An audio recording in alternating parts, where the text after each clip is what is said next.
दिनै बड'लेण्ड मुलुगसोलोंसालिनि दरखं मोखाङाव जों आरोबाव मोनसे धरना हाबाफारि लादों मानोना जों 20 तारिखआवबो बे बड'लेण्ड इउनिभार्सिटि प्रफेसार लाइस्राम लादु सिंखौ आसाम सरकार आरो मानगोनां गभर्नरा थाबैनो बिथांखौ बोखारनांगौ आरो बे दाबिया जाफुङागौमानि जोङो बे आन्दोलनखौ लाखिगोन। दा दिनै बिथाङा सासे क्रिमिनेल आरो बिथांनि जेफोर केसफोर कारापसन केस आरो क्रिमिनेल कनस्पिरेसि बिथाङा बेबायदि मोनसे गोजौ थाखोनि जिखिनि अफिसनि खामानि मावनाय बावहाय जिरायनानै बिथांनि जिखिनि दिनै आसामनि भिजिलेन्स CM भिजिलेन्स आरोबाव डाइरेक्टर अफ भिजिलेन्सनि जिखिनि रिपर्ट आरो बिथाङा अलरेडि चार्जेस बहायजाबाय जाय चार्जेसफ्रा बिथाङा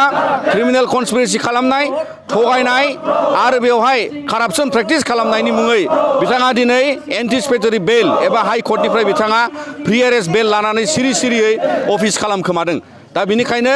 बे मोनसे इउनिभार्सिटिनि थाखाय गोजोनथाव नङा आरो बे मोनसे मुलुगसोलोंसालिया जोंनि बड'लेण्ड मुलुगसोलोंसालिया जाहाथे कारापसननिफ्राय उदां जायो आरो बेबादि कनस्पिरेसि खालामग्रा अफिसारनिफ्राय उदां जायो आरो बिनि थाखायनो जोङो दिनै बिथांखौ आसाम सरकारनि मानगोनां chief minister doctor Himanta Biswa Sharma आरो लोगोसे आसामनि गभर्नर मानगोनां गुलाब सिं खाटारिया बिथांनो जोङो दिनै आरोबाव मेम'रेन्डाम गथायगोन मानोना बिनि एगेन्स्टै इमिडियेट एक्सन जानांगौ आरो बिथांखौ इमिडियेटलि सासपेन्ड खालायनांगौ। लोगोसे बड'लेण्ड मुलुगसोलोंसालिनि थाखाय गोदानै जायखिजाया गोदान सासे इनचार्ज भाइस चेन्सेलर थिसननांगौ होननानै जोङो खावलायो आरो बिनिखायनो दिनै जोङो दाखालिबो बिथांनि दरखं मोखाङाव जोङो थाला मारिदों जाहाथे बिथाङा अफिस खालामनो मोना मानोना जोङो सन्देह खालामो जाय बिथाङा काराप्टेड जाय बिथाङा कनस्पिरेटर बिथाङा अफिसाव हाबनानै गुबुन फाइल पत्र लानानैबो दाखालि थांदों आरो दिनै बिथाङा बेबादि खामानि मावनायनि गेजेराव गावनि दाय गोनां गावनि गुबुन बेबादि क्रिमिनेल कनस्पिरेसि थानाय फाइलखौ बिथाङा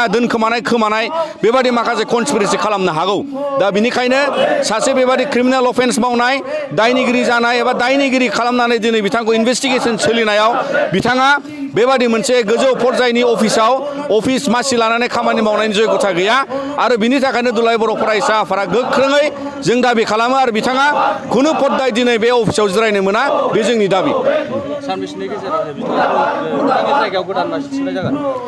जोंनि दाबिया लोगो जानांगौ बिथांखौ दिनै बोखारनाय जायोबा दिनैनो गोदान सासे अफिसार थिसननांगौ। दा बिनिखायनो जोङो इमिडियेटलि दाखालिनिफ्राय जि दाबिखौ दैखांबाय जोङो दाखालिबो गभर्नरनो लाइजाम हरखांबाय मानगोनां CMनो लाइजाम हरखांबावबाय। दा बिनि सायाव जि एक्सन लानांगौ जों इमिडियेट एक्सनखौ लुबैदों आरो बिनिखायनो जोंनि बे जिखिनि धरना बे इमिडियेट एक्सन दाबिनायनि थाखाय दिनै जों बेवहाय गोलाव सम मोनसे धरना लागोन आरो बेनो जोंनि दिनैनि हाबाफारि। सोलोंथाइ बोसोर 2023-24 नि थाखाय फरायसाफोरनो गोदानै मुं थिसननाय लानानै फैदों क'क्राझारनि डक्टर सभा ब्रह्म मिउजिक आरो फाइन आर्ट्स कलेजआ। क'क्राझार सहरजों नांजाबनाय हाब्रुबारियाव थानाय बिटिआरनि गंसेल' डक्टर सभा ब्रह्म मिउजिक आरो फाइन आर्ट्स सरकारि कलेजआव दायो फरायसाफोरनि गोदानै मुं थिसननाया अनलाइननि गेजेरजों सोलिगासिनो। फरायसाफोरा क'क्राझार मिउजिक एन्ड फाइन आर्ट्स.in वेबसाइटआव थांनानै मुंखौ थिसननो हागोन। 12 थाखो उद्रिसारनाय फरायसाफोरा bachelor of fine arts, bachelor of music आयदानि थाखाय मुं थिसननो हागोन।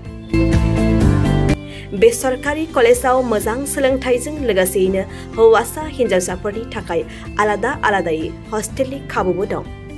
गोसो गोनां फरायसाफोरा क'क्राझारनि डक्टर सभा ब्रह्म मिउजिक आरो फाइन आर्ट्स सरकारि कलेजआव गोदानै मुं थिसन्नोब्ला नैबे मबाइल नम्बर 9085292451 आरो 93654912557 आव थोंजों सुलाद लानो हागोन।